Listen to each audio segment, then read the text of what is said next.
இயேசு கிறிஸ்துவின் இனிய நாமத்தில் வாழ்த்துக்கள். மீண்டுமாக துளிர்க்கும் வசனம் நிகழ்ச்சிக்கு உங்களை அன்போடு வரவேற்கிறேன். இந்த நாளிலும் ஒரு நல்ல செய்தியோடு உங்களை சந்திக்கிறது மிக்க மகிழ்ச்சி. இந்த நாளிலே வேத வசனத்துக்கு இருக்கிற ஒரு வல்லமை, அதை பற்றி நம்ம பார்க்கலான்னு நினைக்கிறேன். ஏன்னா நம்ம வேத வசனத்தை பல சமயங்களிலே ஒரு டெக்ஸ்ட் புக்கை வாசிக்கிற மாதிரி வாசித்துட்டு போயிடுறோம். ஏதோ ஒரு ஸ்கூலில் படிக்கிற மாதிரி பாராமல் படித்து அப்படி நம்ம போயிடுறோம். ஆனால் அதில் நிறைய காரியங்கள் இருக்குது. அதில் முக்கியமாக இன்றைக்கி நான் ரொம்ப வலியுறுத்தணும்னு விரும்புகிறது தெய்வீக வல்லமை, தெய்வீக சுபாவம். தமிழில் திவ்ய வல்லமை, திவ்ய சுபாவம் அப்படின்னு வருது தமிழ் பைபிளில். Divine power and divine nature அப்படின்னு ஆங்கிலத்தில் நம்ம சொல்லலாம். இதை கடந்த ஒரு வாரத்துக்கு முன்னாடி நான் இதை தியானித்து கொண்டு இருக்கும்போது இதுலேருந்து நான் நிறைய காரியங்களை கற்றுக்கொண்டேன். அதுக்கு முன்னாடி வேத வசனம் எவ்வளோ முக்கியமானது அப்படிங்கிறது குறித்து சில வசனங்களை நம்ம பார்க்க போகிறோம். 2 பேதுரு 3ஆம் அதிகாரம் 5ஆம் வசனத்தை நான் வாசிக்கிறேன். பூர்வ காலத்தில் தேவனுடைய வார்த்தையினாலே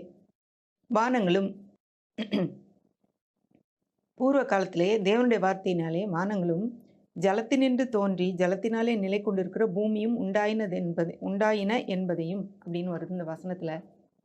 அதாவது வானமும் பூமியும் தேவனுடைய வார்த்தையினால் உருவாக்கப்பட்டது அப்படிங்கிறத இந்த வசனம் சொல்லுது. இப்போ நம்ம பார்த்து கொண்டு இருக்கிற ஒவ்வொரு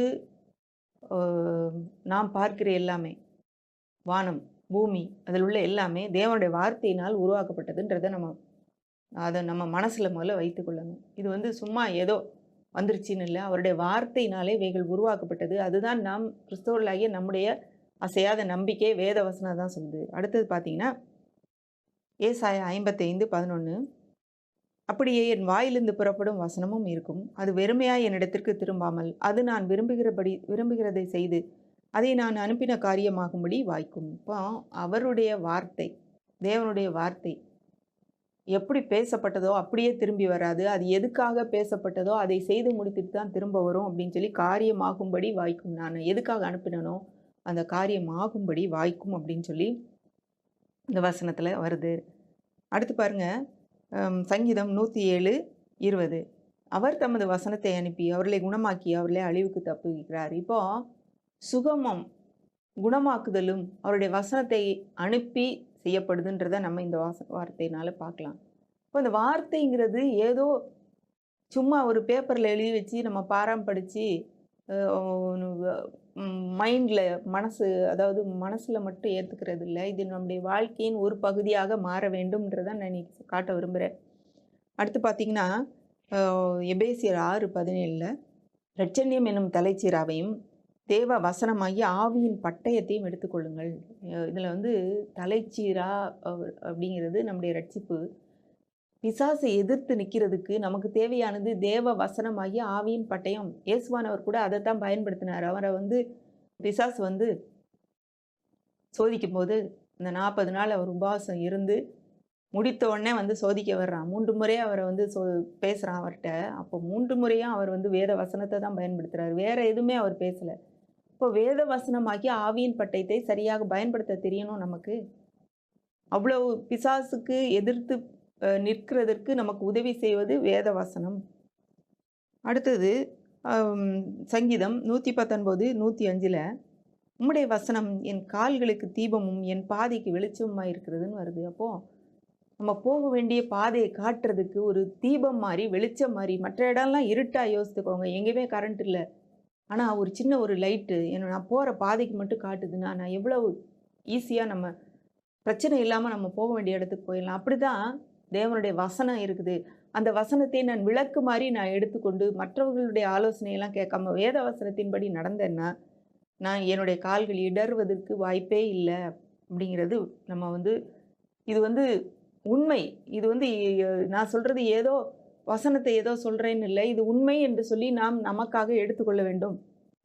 அடுத்து 2 தீமோத்தேயு 3:16 ஒரு வசனம் இருக்குது, வேத வாக்கியங்கள் எல்லாம் தேவ ஆவியினால் அருளப்பட்டிருக்கிறது, தேவனுடைய மனுஷன் தேறினவனாகவும் எந்த நற்கிரியையும் செய்ய தகுதியுள்ளவனாக இருக்கும்படிக்கு அவைகள் உபதேசத்துக்கும் கடிந்து கொள்ளுதலுக்கும் சீர்திருத்தலுக்கும் நீதியை படிப்பித்தலுக்கும் பிரயோஜனம் உள்ளதாய் உள்ளவைகளாய் இருக்கிறது. இப்போ வேத வாக்கியங்கள் எப்படி அருளப்பட்டிருக்கிறதுனா தேவ ஆவியினால். இப்போ வேதத்தில் சொல்லப்பட்ட ஒவ்வொரு வசனமும் மனுஷர்களால தான் எழுதப்பட்டது. ஆனால் இங்கே எப்படி போட்டிருக்கு, தேவ ஆவியினால் அருளப்பட்டிருக்கிறது. அப்போ ஒவ்வொருவருக்குள்ளும் தேவ ஆவியானவர் இருந்து அந்த வார்த்தைகளை எழுத வைத்திருக்கிறார். இப்போ இது எல்லாமே தேவ ஆவியினால் எழுதப்பட்ட வசனங்கள். எதுக்காகனா தேவனுடைய மனுஷன் தேறினவனாக இருக்கணுமா, நல்லா எல்லாத்துலேயும் நல்லா பெஸ்ட்டாக இருக்கணும். பெஸ்ட்டாக இருக்கணும்னா என்ன வேணும்? வேத வாக்கியம். அடுத்தது எந்த நற்கிரியையும் செய்யறதுக்கு திராணி உள்ளவனாக இருக்கணும். எதனாலும் இல்லை, நல்ல கிரியைகள் எல்லாவற்றையும் நல்ல செயல்களை செய்வதற்கு தகுதி உள்ளவனாகும்படி என்ன கொடுக்கப்பட்டிருக்கு? வேத வசனம் நமக்கு கொடுக்கப்பட்டிருக்கு. அந்த வேத வசனங்கள் தேவ ஆவியானவரால் கொடுக்கப்பட்டிருக்கிறது.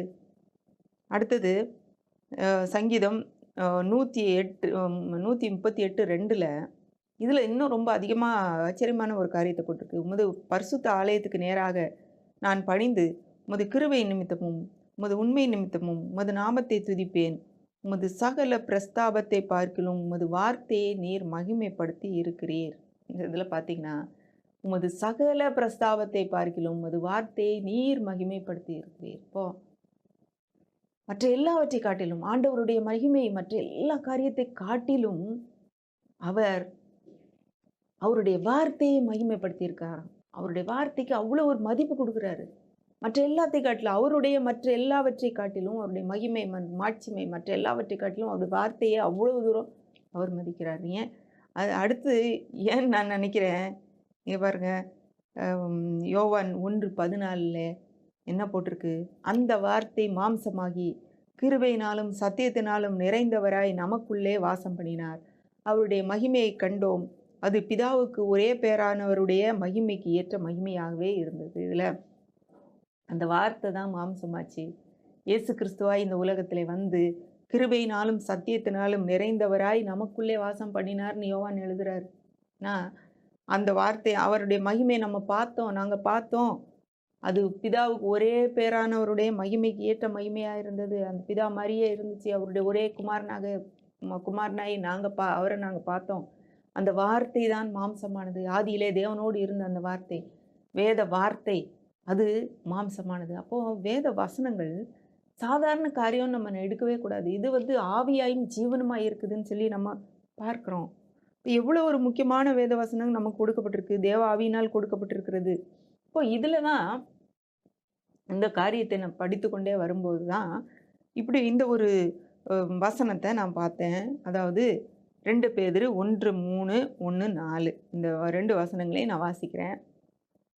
தம்முடைய மகிமையினாலும் காருண்யத்தினாலும் நம்மை அழைத்தவரை அறிகிற அறிவினாலே ஜீவனுக்கும் தேவ பக்திக்கும் வேண்டிய யாவற்றையும் அவருடைய திவ்ய வல்லமையானது நமக்கு தந்தரளினதும் அன்றி இச்சையினாலே உலகத்தில் உண்டான கேட்டுக்கு தப்பி திவ்ய சுபாவத்துக்கு பங்குள்ளவர்களாகும் பொருட்டு மகா மேன்மையும் அருமையுமான வாக்குத்தத்தங்களும் அவைகளினாலே நமக்கு அருளப்பட்டிருக்கிறது. இந்த வசனத்தை வாசிக்கும்போது ஐயோ என்னெல்லாமோ நிறைய வார்த்தைகளாக வருதே அப்படின்னு நம்ம நினைக்கலாம். ஆனால் இந்த வசனத்தில் ரொம்ப நிறைய கருத்துக்களை ஒரே 2 வசனத்துக்குள்ளே அப்படி அவர் புகுத்தி கொடுத்துருக்காரு பேதுரு.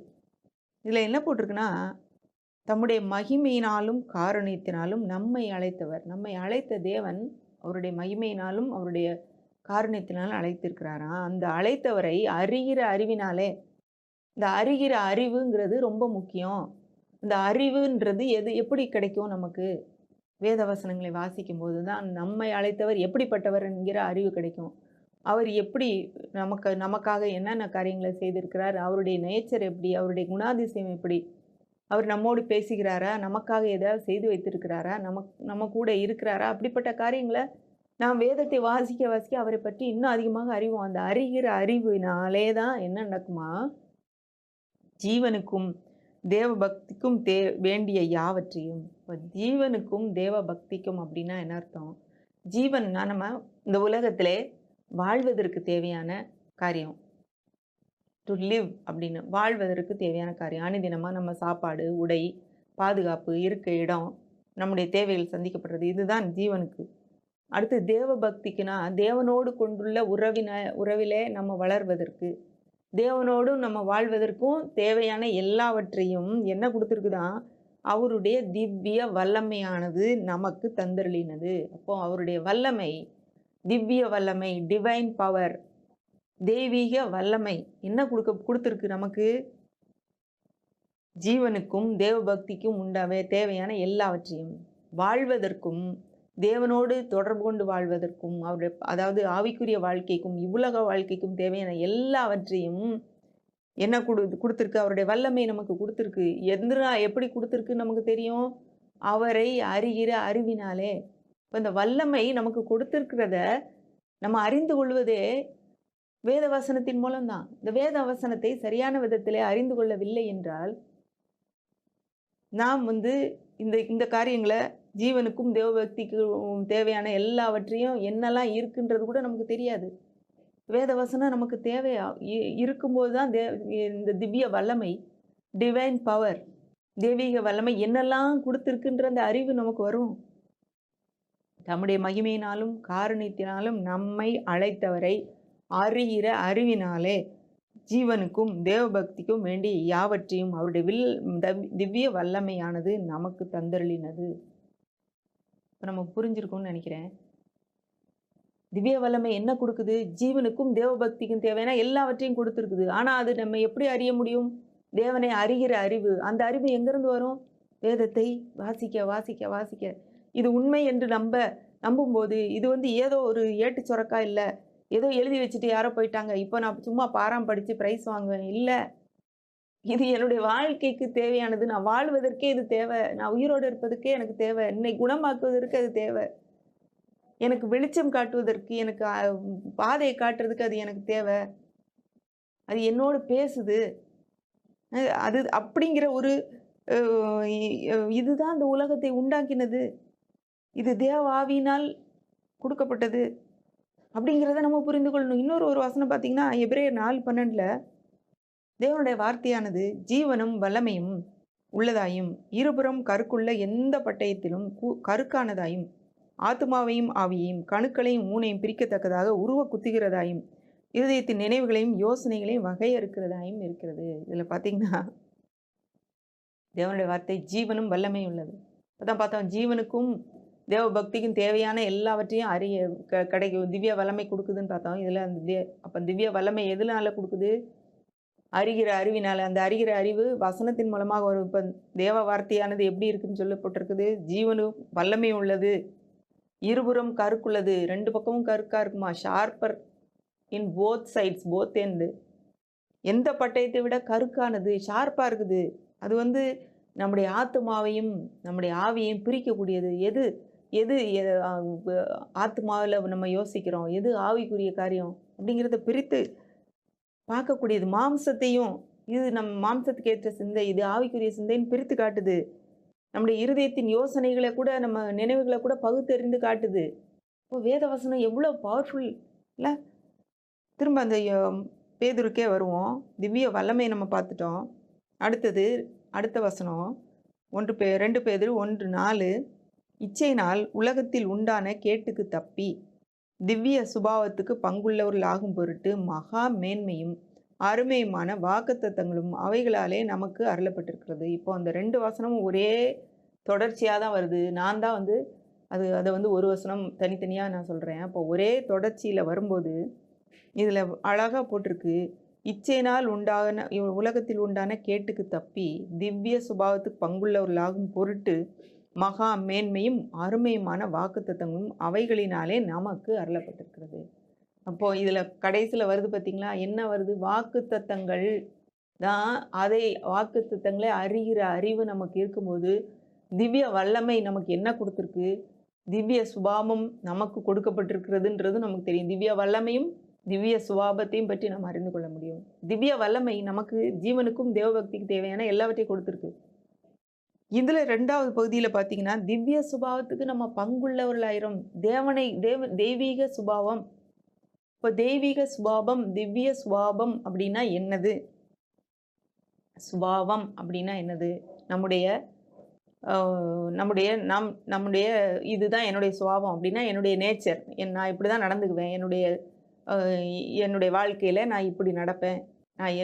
இப்போ என்னை ஒருத்தங்களை எடுத்துக்கிட்டால் அவங்களுக்கு இப்படிப்பட்ட சுபாவம் அவங்க ரொம்ப பயந்த சுபாவம் அப்படின்னா அவங்களுடைய கேரக்டர், அவங்களுடைய குணாதிசயம் பயந்த குணாதிசயம். அப்போ தெய்வீக சுபாவம்னா தேவனுடைய குணாதிசயம் எப்படி இருக்குது? அவர் பயந்தவரா? அவர் நல்லவரா? அவர் வெற்றியாளரா? அவர் வாக்கு மாறாதவரா? அவர் சொன்னா நடக்குமா? அவருடைய தன்மைகள் என்ன?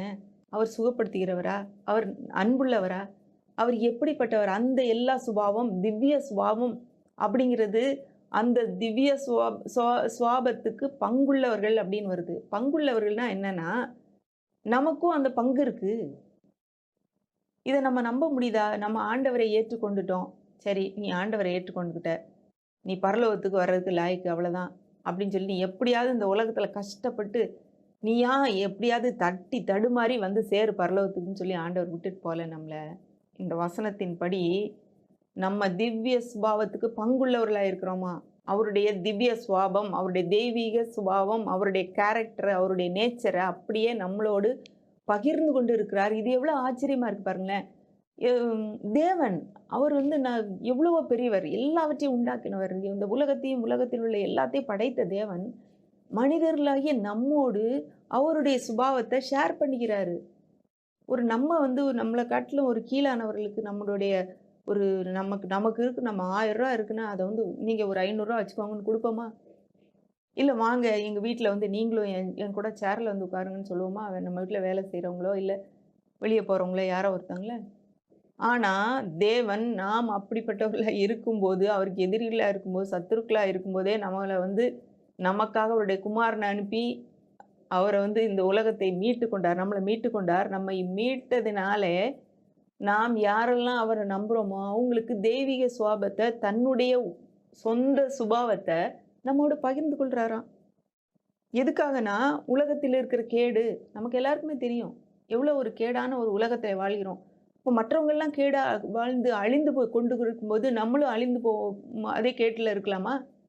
அதுக்கு தான் அவருடைய சுபாவத்தை நமக்கு கொடுத்துருக்கிறார். அவரை போல நம்மால பேச முடியும், அவரை போல சூழ்நிலைகளை மாற்ற முடியும். ஒரு கடலின் மேலே நடக்கிற மாதிரி நம்மால நடக்க முடியும்.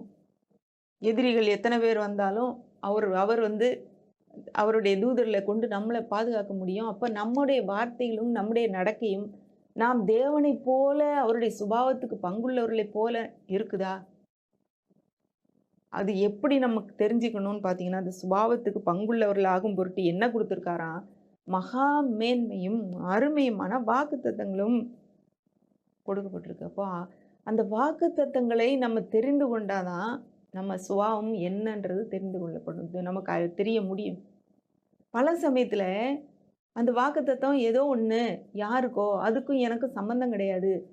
நான் வந்து போய் அழுது கூப்பாடு போட்டு ஆண்டவரே எனக்கு இறங்குங்கப்பா அப்படின்னு நான் போய் கதறிட்டு இருந்தால் தான் ஆண்டவர் இறங்குவார். அப்படி இல்லை. அவர் ஏற்கனவே அதை செஞ்சிட்டார் நமக்காக. நம்ம அழலாம், ஒருவேளை நம்முடைய வேதனையினாலே சில காரியங்களை ஆண்டவரோடு ஜெபிக்கும்போது அழுகிறது தப்பு கிடையாது. ஆனால் இந்த மாதிரி வசனங்களை நம்ம வாசிக்கும்போது எவ்வளோ ஒரு உற்சாகத்தை கொடுக்குது பாருங்களேன். அவர் வந்து திவ்ய சுபாவத்தை, தன்னுடைய சொந்த சுபாவத்தை, தன்னுடைய டிவைன் நேச்சரை, தெய்வீக சுபாவத்தையே நம்மோடு பகிர்ந்து கொள்கிறார். இதை நம்மளால நம்ப முடியுதா? அவருடைய தெய்வீக வல்லமையினாலே இந்த உலகத்துல வாழ்றதுக்கு, தன்னோடு உறவு கொள்வதற்கு அந்த வல்லமையினாலே அவர் சில காரியங்கள் வல்லமையினாலே அதுக்குரிய காரியங்களை கொடுத்துருக்கிறாரு. அதே மாதிரி அவருடைய சுபாவத்தை நம்மோட பகிர்ந்து கொள்ள இந்த ரெண்டுமே எப்போ நமக்கு தெரியும்னா, வேத வசனத்தை சரியாக புரிந்து கொள்ளும்போது அவருடைய வாக்குத்தத்தங்களினாலே நமக்கு கொடுக்கப்பட்டிருக்கு. அப்போ வாக்குத்தத்தங்கள் நமக்கு தெரியுமா? நம்முடைய சூழ்நிலையினாலே ஒரு ஒரு ஒரு சூழ்நிலையை எதிர்நோக்கி இருக்கிறோம். நமக்கு இந்த ஒரு விடுதலை வேணும், நமக்கு ஒரு ஆசீர்வாதத்தை எதிர்பார்த்து கொண்டிருக்கிறோம். உலக பிரகாரமான ஆசீர்வாதமோ இல்லை நம்முடைய குடும்பத்தார் ஆண்டவரை ஏற்றுக்கொள்ள வேண்டும் என்ற ஒரு ஏதோ ஆதங்கமோ, இல்லை நமக்கு ஒரு வியாதி இருக்குது அதுலேருந்து சுகம் வேணுமோ அப்படின்னு ஒரு எதிர்பார்ப்போ, ஏதோ ஒரு காரியத்தில் நம்ம வந்து இல்லை கடன்லேருந்து விடுதலை ஏதோ ஒன்று இருக்குதுன்னா, இப்போ அதுக்குரிய வாக்கு தத்தம் என்ன இருக்குது? அதுக்கு ஏதாவது ஆண்டவர் சொல்லியிருக்கிறாரா? ஏன்னா தெய்வீக சுவாமம் எனக்கு இருக்குது. இப்போ தேவன் எப்படி செயல்படுறாரு? இப்படிப்பட்ட குறைவில், இப்படிப்பட்ட வியாதியின் நடுவில், இப்படிப்பட்ட ஒரு சூழ்நிலையில் தேவன் எப்படி செயல்பட்டாரு? அவருடைய வாக்கு தத்தம் என்ன சொல்லுது? அது உண்மையாகவே எனக்கு அப்படின்னு சொல்லி நான் எடுத்து செயல்படும் போது கண்டிப்பாக அது பலன் கிடைக்குது. திவ்ய சுபாவமும் திவ்ய வல்லமையும் நமக்கு வந்து எப்பயுமே இருக்குது. நமக்கு அவைலபிளா இருக்குது. நமக்கு வந்து கொடுக்கப்பட்டிருக்கிறதுன்றத நம்ம இந்த 2 வசனங்கள் மூலமாக நம்ம அறிந்து கொள்ள முடியும். இத வந்து நீங்க உங்களுக்கு புரியலன்னா, இன்னும் போய் மெதுவா ஒவ்வொரு வார்த்தையா நீங்க வந்து தியானிச்சு பாருங்க. ஆண்டவர் அவ்வளவு அருமையான காரியங்கள குடுத்திருக்கிறாரு. ஏன் நமக்கு நடக்கல அப்படின்றதுக்குரிய சில காரியங்கள நம்ம பார்க்க போறோம். எபிரேயர் 4ஆம் அதிகாரம் 1ஆம் வசனம். ஆனபடினாலே அவருடைய இளைப்பாறுதலில் பிரவேசிப்பதற்கான வாக்குத்தத்தம் நமக்கு உண்டாயிருக்க, உங்களில் ஒருவனும் அதை அடையாமல் பின்வாங்கி போனவனாக காணப்படாதபடிக்கு பயந்திருக்க கடவோம். இதுல இளைப்பாறுதல் அப்படின்னா இன்னொரு நாள் எப்பவோ வரப்போற இளைப்பாறுதல் கிடையாது. நம்முடைய சூழ்நிலைகள் நடுவுல நம்ம அமைதியா இருக்கிறது. எனக்கு தெரியும். ஒரு சின்ன குழந்தைய எடுத்துக்கிட்டோன்னா, அது எப்படி நினைக்கும்? எங்க அப்பா எனக்கு வாங்கி தருவாங்க. அதனால நான் பேசாம இருப்பேன். அது மாதிரி தான் இந்த சூழ்நிலை எனக்கு வாக்குத்தத்தத்தின்படி தேவன் சொல்லியிருக்கிறாரு. இது நடக்கும். இதுக்கு மாறா நடந்தாலும், எதிர்மறையான காரியங்கள் என் கண்ணு முன்னாடி நடந்தாலும், நான் இளைப்பாற முடியும். நான் ரெஸ்ட்ல இருக்க முடியும். என்னால ஓய்வுல இருக்க முடியும். என்னால பொறுமையா இருக்க முடியும். என்னால பதட்டம் அடையாம இருக்க முடியும். அவருடைய இளைப்பாறுதலில் பிரவேசிப்பதற்கான வாக்குத்தத்தம் அப்படின்னா, அந்த வாக்குத்தத்தம் என்ன சொல்லியிருக்கோ, அத நம்பிட்டு அப்படியே அமைதியா இருப்பது. ஒரு பெரிய ஒரு பணக்காரர் வந்து இன்னைக்கு உங்களுக்கு நான் உங்களுக்கு தெரியும் அவர் பெரிய பணக்காரர். அவரால எல்லாம் முடியணும். உங்களுக்கு ஒரு 3,00,000 கடன் இருக்குன்னு வச்சுக்கோங்க. அவர் சொல்றாரு, "ஏப்பா நான் உன் கடன நான் பார்த்துக்கிறேன்ப்பா. நீ அத பத்தி யோசிக்காத." அப்படின்னா உண்மையாவே நம்ம நம்பிருவோம். அவர் ஏற்கனவே அப்படிப்பட்டவர்ன்னு நெறைய பேருக்கு உதவி செய்திருக்கிறார். உங்ககிட்டயும் சொல்றாருன்னா, கண்டிப்பா நம்புவோம். நம்பும்போது நம்பிட்டோம்னா, அதுக்கு பிறகு நமக்கு கவலையே இருக்காது. அதப்போல தான், அப்படி இந்த கவலையே இல்லாத ஒரு சூழ்நிலை தான் இளைப்பாறுதல். அடுத்து பாருங்க 2ஆம் வசனம் எபிரேயர் 4:2 ஏனெனில் சுவிசேஷம் அவர்களுக்கு அறிவிக்கப்பட்டது போல நமக்கும் அறிவிக்கப்பட்டது. கேட்டவர்கள் விசுவாசம் இல்லாமல் கேட்டபடியினால் அவர்கள் கேட்ட வசனம் அவர்களுக்கு பிரயோஜனப்படவில்லை. இந்த வசனமும் வாக்குத்தத்தங்களும் ஏன் நமக்கு பிரயோஜனப்படவில்லை அப்படின்னா, கேட்கும்போது விசுவாசம் இல்லாம கேட்கிறோம்.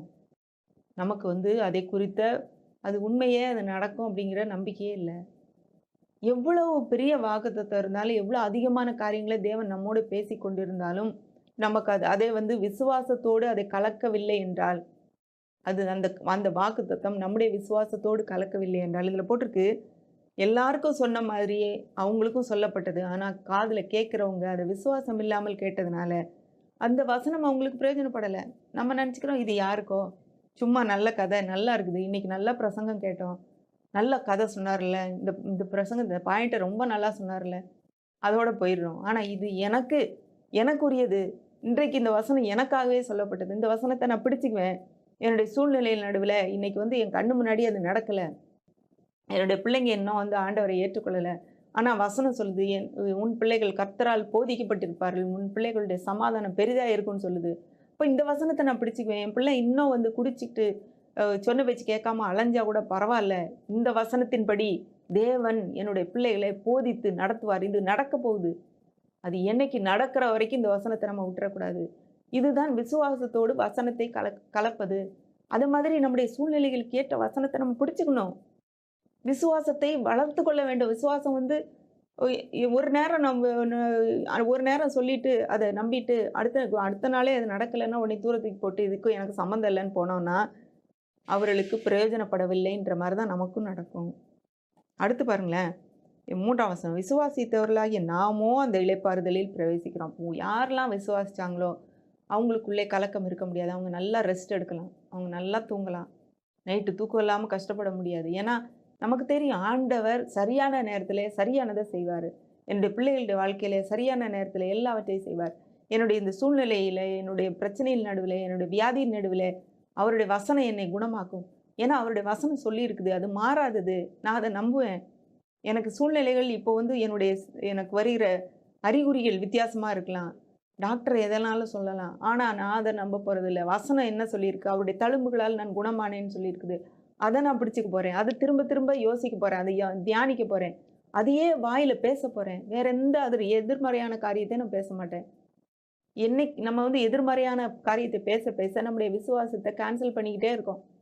நம்ம அது இல்லன்னு சொல்லிக்கிட்டே இருக்கோம். நம்ம என்னைக்கு தேவன் சொன்ன வசனத்துக்கு ஏற்றவாறு நம்ம பேச ஆரம்பிக்கிறோமோ, அப்பதான் நாம் விசுவாசத்துல இருக்கிறோம். அதுக்கு எதிர்மறையாக ஜெபிக்கும்போது ஒண்ண பேசிட்டு, ஒரு நேரம் அந்த வசனத்த சொல்லிட்டு, அடுத்த நேரம் போய் யார்ட்ட போய் இது எங்க நடக்க போகுது அப்படின்னோம்னா, நம்ம விசுவாசத்துல இல்ல. அடுத்தவங்க ஒரு விஷயம் சொல்லலாம், "ஏய் இது வாய்ப்பே இல்ல. இது நடக்கறதுக்கு சான்ஸே இல்ல. உன் பிள்ளை வரவே வராது. இப்படி குடிச்சிட்டு அலையிறான் ரோட்ல பார்த்தேன்னா" கூட அவங்க சொன்னா சொல்லிட்டு போறாங்க. நம்ம மனசுக்குள்ள நினைக்கணும், ஆண்டவரே இயேசுவின் நாமத்தில அவங்க சொன்னதெல்லாம் ஒன்றுமில்லாமல் போகட்டும். நான் வந்து என் பிள்ளை உம்மாலே போதிக்கப்பட்டிருக்குதுன்ற நம்புறேன். இந்த சூழ்நிலை மாறும்னு நம்புறேன். அதுதாங்க விசுவாசம். அதுதான் விசுவாசத்தை கேட்டவர்கள் விசுவாசம் இல்லாமல் கேட்டதுனாலே பிரயோஜனப்படவில்லைன்னு வருது. நம்ம விசுவாசத்தோட கேட்டா இளைப்பாறுதலே பிரவேசிப்போம். அதனால அதுக்கு பிறகு நம்ம நல்லா ரெஸ்ட் எடுக்கலாம். நம்ம ஓய்வு எடுக்கலாம். தேவன் எனக்காக காரியங்களை செய்வார் அப்படின்னு சொல்லி ஓய்வு எடுக்கலாம். அவருடைய கிரியைகள் உலக தோற்றம் முதல் முடிந்திருந்தும் இவர்கள் என்னுடைய இளைப்பாறுதல் பிரவேசிப்பதில்லை என்று என்னுடைய கோபத்திலே ஆணையிட்டேன் என்றார். இது உலக தோற்றத்திலே அவர் முடிச்சிட்டாராம் அவருடைய கிரியைகள். அப்போ நம்ம நினைக்கிறோம், நம்மள மாரி தேவனும் வந்து ஒரு நேரம் காலத்துக்கு கட்டுப்பட்டவர்னு நினைக்கிறோம். இல்ல. காலத்தையும் நேரத்தையும் உருவாக்கினவர் அவர். அவர் நம்ம நம்ம பூமியில இந்த நம்ம பார்க்கிற கோள்கள்ல காலம், நேரம் அதெல்லாம் இருக்கு. ஆனா இதை உருவாக்கினவர் அவர். இதற்கெல்லாம் மேலானவர். போய் அவர் பார்க்கிற பார்வை வேறு விதமா இருக்கும். அவர் மேல இருந்து பார்க்கிறாரு. உலகத்து தோற்றம் முன்பே எல்லாவற்றையும் முடித்து விட்டார். அவர் முடித்து விட்ட நிலைமை அது நமக்கு புரியல. ஆனா முடிந்திருந்தும் அப்படின்னு வருது. அப்போ அவருடைய இளைப்பாறுதல்ல பிரவேசிக்கணும். ஆண்டவர் எனக்காக எல்லாவற்றையும் செஞ்சுட்டார். அவருடைய வசனத்துல எல்லாமே கொடுக்கப்பட்டிருக்கு. அவருடைய வாக்கு எனக்காக கொடுக்கப்பட்டிருக்கு. அப்போ அதை நான் எனக்கு சொந்தமாக எடுத்துக்கொள்ளுவேன். அதை நான் பிடித்துக் கொள்ளுவேன். இதுலேருந்து எந்த ஒரு மாற்று கருத்து வந்தாலும் நான் அதை ஏற்றுக்கொள்ள மாட்டேன். அதை நான் கேன்சல் பண்ணிடுவேன். இயேசுவின் நாமத்திலே அது எனக்கு வராது, எனக்கு கிடையாது. இவங்க சொல்லலாம், ஆனா அது எனக்கு கிடையாது. இப்படி வந்து செய்தியில பார்க்கலாம். நியூஸ்ல எல்லா இடத்துலயும் வியாதி வருது. தொற்று நோய் வருது அப்படின்னு சொல்லி அவங்க செய்தியில நியூஸ்ல சொல்லலாம். ஆனா அது எனக்கு நடக்காது. என்னுடைய குடும்பத்துக்குள்ள வராது. என்னுடைய குடும்பத்துல உலகத்துல எல்லா இடத்துலயும் பிரச்சனை இருக்கலாம். ஆனா எனக்கு அது வராது. தட்டுப்பாடு இருக்கலாம். ஆனா எனக்கு கிடையாது. எல்லாருக்கும் குறைவு இருக்கலாம். ஆனா எனக்கு கிடையாது. ஏன்னா வசனம் எப்படி சொல்லுது? கர்த்தரை நம்புகிறவர்களுக்கோ ஒரு நன்மையும், கர்த்தரை தேடுகிறவர்களுக்கோ ஒரு நன்மையும் குறைபடாதுன்னு சொல்லியிருக்கு. இந்த மாதிரி வசனங்களை நம்ம பிடித்துக் கொள்ளணும். ஏன்னா அவருடைய திவ்ய வல்லமை நம்ம ஜீவனுக்கும் தேவ பக்திக்கும் தேவையான எல்லாவற்றையும் கொடுத்திருக்கிறது. அதுபோல அவருடைய திவ்ய சுபாவம் நமக்கு திவ்ய சுபாவத்தையும் நம்மோட பகிர்ந்து கொண்டு இருக்கிறார். அதனால அவருடைய திவ்ய வல்லமையும் திவ்ய சுபாவமும் நமக்கு இருக்கும்போது நம்முடைய இந்த உலகத்துல நம்ம வந்து வெற்றியாய் வாழ முடியும். ஏன்னா அவருடைய வசனங்களை அறிகிற அறிவினால தான் இந்த திவ்ய வல்லமை பற்றி நம்ம அறிந்து கொள்ள முடியும். திவ்ய சுபாவத்தை பற்றியும் அறிந்து கொள்ள முடியும். தேவன் எப்படிப்பட்டவர்? அவருடைய அதே சுபாவம் எனக்கு இருக்கு. அதனால இந்த சூழ்நிலை பார்த்து நான் கலங்க வேண்டியதில்லை, பதற வேண்டியதில்லை, மற்றவங்கள மாதிரி எதையாவது பேச வேண்டிய அவசியமே இல்லை. எனக்காக நான் அதை செய்யவா இதை செய்வான்னு ஓட வேண்டிய அவசியம் இல்லை. ஏன்னா அவருடைய வல்லமை தேவனுடைய வாக்கு தத்தங்களினாலே எனக்கு கொடுக்கப்பட்டிருக்கிறது. அவருடைய திவ்ய சுபாவம் எனக்கு கொடுக்கப்பட்டிருக்கிறது. இந்த வசனத்தை, இந்த வாக்கு தத்தத்தை நான் நம்புவேன். இதை நான் அப்படியே எனக்காக ஏற்றுக்கொள்வேன். இந்த விசுவாசத்தோடு இந்த வாக்கு தத்தத்தை கலப்பேன். இது ஏதோ ஒரு ஏட்டு சுரக்கா மாதிரி என் மனசுல நான் பதித்து வைத்துக்கிட்டு அப்பப்போ சும்மா சொல்றதுக்காக இல்லை. இது என்னுடைய வாழ்க்கையின் ஒரு நடைமுறையாக இருக்கட்டும், மாறும். இப்போ ஒரு காரியத்தை நான் சொல்றேன். ஒருவேளை ஆண்டவர் வந்து உங்கள்ட்ட ஒரு காரியத்தை பேசுறாருன்னு வைங்க. இதை ஒருத்தங்களுக்கு இதை கொடு அப்படின்னு சொல்றாருன்னு வைங்க. ரீசெண்டாக என்கிட்ட ஆண்டவர் அப்படி தான் சொன்னார். ஒருத்தங்களுக்கு இதை கொடு. சரி, ஏன்னா எனக்கு தெரிஞ்சுது அவங்களுக்கு அது தேவை. அப்போது வந்து என்கிட்ட இருக்க பழசை எதையாவது கொடுக்கலாம் அப்படின்னு நான் மனசில் யோசிச்சுட்டு இருக்கும்போது ஆண்டவர் சொன்னார், ஏன் உனக்கு பழசை தான் கொடுக்கணுமா? அதுக்காக நீ இவ்வளோ கஷ்டப்பட்டு நீ தூக்கிட்டு வந்து இந்த பழசை கொடுப்பியா? ஏன் உன்னால் வாங்கி கொடுக்குற அளவுக்கு உன்னால் முடியாதா? கேட்கிற எவனுக்கும் கொடு அப்படிங்கிற வசனம் எனக்கு ஞாபகம் வந்துச்சு. அப்போ அந்த வசனம் என்னை மாற்ற ஆரம்பிச்சது. உன்னிடத்துல கடன் வாங்க விரும்புகிறவளுக்கு முகம் கோணாதே. அந்த வசனம் என்கிட்ட பேசிக்கிட்டே இருக்குது. என்னுடைய ஒவ்வொரு எண்ணத்துக்கும் அந்த வசனம் பதில் சொல்லிக்கிட்டே இருக்குது. கேட்கிற எவனுக்கும் கொடு. அவங்களுக்கு அது தேவைன்னு தெரியுதுல்ல, வாயில சொல்றாங்கல்ல, அவங்க சொல்லும்போது உனக்கு தெரிஞ்சுக்கிட்ட. அதுக்காக நீ வந்து பழசை கொண்டு வந்து எத்தனையோ மாசத்துக்கு பிறகுதான் கொண்டு வந்து கொடுக்கணும்னு அவசியம் இல்லையே. உன்னால வாங்கி கொடுக்க உன்னால முடியுமே. தேவனுடைய வசனம் என்னை மாற்றுவதற்கு நான் அனுமதித்தேன். இப்படிதான் வந்து எல்லா சூழ்நிலையிலும் தேவனுடைய வசனம் பேசும்போது அதை தூக்கி எதுக்கு அவங்களுக்குலாம் எதுக்கு அவங்களுக்குலாம் நான் ஏன் செய்யணும், தேவையே இல்லையே அப்படின்னு தூரத்துக்கு வச்சோன்னா அந்த வசனம் என்னுடைய வாழ்க்கையில என்னை மாற்றவில்லை என்று அர்த்தம். இப்படிதான் நம்ம ஒவ்வொரு காரியத்திலும் நம்ம நம்ம வந்து நம்ம மாற்றணும். இப்ப ஆண்டவர் நம்ம சுகமானோம் அப்படின்னு சொன்னார்ன்னா, அதுக்கேற்ற செயல்கள நம்ம செய்யணும். இன்னும் வியாதிக்காரங்க மாரியே நம்ம செஞ்சுகிட்டு இருந்தோம்னா, ஆண்டவருடைய வசனம் என்ன சொல்லியிருக்கு? எனக்கு என்ன பேசுது அன்னைக்கு? உங்கள்ட்ட என்ன ஞாபகம் வருது? என்ன வசனத்த ஆண்டவர் பேசுறாரு அப்போ? அதை உடனே என்னுடைய வாழ்க்கையில செயல்படுத்த ஆரம்பிக்கணும். இப்படிதான் நம்ம வந்து இந்த வசனத்தை நாம் வந்து செயல்படுத்துவது. ஒருவேளை நம்முடைய வாழ்க்கைய நம்ம எதன் அடிப்படையில நடத்திட்டு இருக்கோம்? வார்த்தையின் அடிப்படையில நடத்துறோமா? வார்த்தையின் அடிப்படையில நடத்தினா தான் திவ்ய வல்லமை நம்முடைய வாழ்க்கையில கிரியை செய்ய முடியும். நம்ம சூழ்நிலையில அடிப்படையில நமக்கு என்னெல்லாம் நடக்குது? நம்ம கண்ணு முன்னாடி என்ன நடக்குதுன்றது அடிப்படையில இல்லன்னா, நியூஸ்ல என்ன வருது? ஐயோ! இன்னைக்கு அங்க இப்படி ஆயிருச்சு. இங்க விலையெல்லாம் ஏறி போச்சு. அதன் அடிப்படையில நம்ம போய் செயல்பட்டுட்டு இருக்கோமா? அல்லது நம்முடைய அனுபவம், முந்தி எனக்கு இப்படிதான் நடந்துச்சு. இப்படி நான் செஞ்சேன் அப்படின்னு அந்த அனுபவத்த நான் நம்முடைய அனுபவத்தையோ அல்லது யாரோ ஒருத்தவங்க சொல்றாங்க. அவங்களுக்கு இப்படி ஆயிருச்சு. அப்போ உனக்கும் இப்படி ஆயிரும் அப்படின்னு யாராவது சொல்றாங்கன்னா, அதன் அடிப்படையில செயல்படுறோமா? அல்லது வார்த்தையின் அடிப்படையில நம்ம செயல்படுறோமா? இன்றைக்கு நாம் இந்த திவ்ய வல்லமையும், திவ்ய சுபாவமும் நமக்கு கொடுத்திருக்கிற காரியங்கள நம்ம பெற்றுக்கொள்ள வேண்டுமானால், நாம் வார்த்தையை அறிகிற அறிவினால் நிறைந்து மட்டும் இல்ல, அதை நம்முடைய வாழ்க்கையில செயல்படுத்துகிறவர்களாக இருக்கும்போது, கண்டிப்பாக இந்த வார்த்தை நம்முடைய வாழ்க்கையை மாற்றும், நமக்கு விடுதலை கொடுக்கும், நாம் மற்றவர்களுக்கு ஆசீர்வாதமாக வாழ முடியும். கண்கள மூடி நம்ம ஜெபிக்கலாம். அன்புள்ள ஆண்டவரே, இந்த அருமையான நேரத்துக்காக நன்றி. ஜீவனுக்கும் தேவ பக்திக்கும் தேவையான வார்த்தைகளை கர்த்தாவே உம்முடைய வல்லமை திவ்ய வல்லமையினால எங்களுக்கு கொடுத்துருக்கீங்க. அதுக்காக நன்றி. ஆண்டவரே, அதை அறிகிற அறிவை எங்களுக்கு தரும்படி ஜெபிக்கிறோம். ஆண்டவரே, அந்த வார்த்தையை நாங்கள் விசுவாசத்தோடு கலக்க எங்களுக்கு உதவி செய்யுங்க. உம்முடைய தெய்வீக சுபாவத்தை எங்களோடு நீங்க பகிர்ந்து கொண்டு இருக்கிறீங்க. உங்களுக்கு என்னெல்லாம் சுபாவம் இருக்குதோ, அந்த சுபாவம் எங்களுக்கும் இருக்குன்ற அந்த அறிவை கூட நாங்க வார்த்தையிலேருந்து கற்றுக்கொள்ள உதவி செய்யுங்க. எங்களுடைய வாழ்க்கையை நாங்க எங்களுடைய அனுபவத்தின் அடிப்படையிலோ, பிறருடைய அனுபவத்தின் அடிப்படையிலோ அல்ல, செய்தியின் அடிப்படையில அல்ல சுவாமி.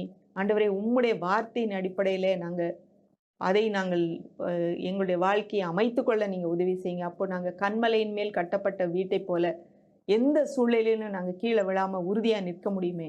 அப்படிப்பட்ட ஒரு ஆசீர்வாதத்தை எங்க ஒவ்வொருவருக்கும் நீங்க தருகிறதற்காக நன்றி. என்னை பார்த்து கொண்டிருக்கிற ஒவ்வொருவரும் சுவாமி வார்த்தையிலே வேரூன்றவும், அதை வார்த்தையை விசுவாசத்தோடு கலக்கவும் நீங்க உதவி செய்யுங்க. அதன் மூலமாக வெற்றியை காண நீங்க உதவி செய்யுங்க. நீங்க பொறுப்படுத்திக் கொள்ளுங்க, ஆசீர்வதிங்க. இயேசு மூலம் தாழ்மை கேட்கிறோம் பிதாவே. ஆமென்.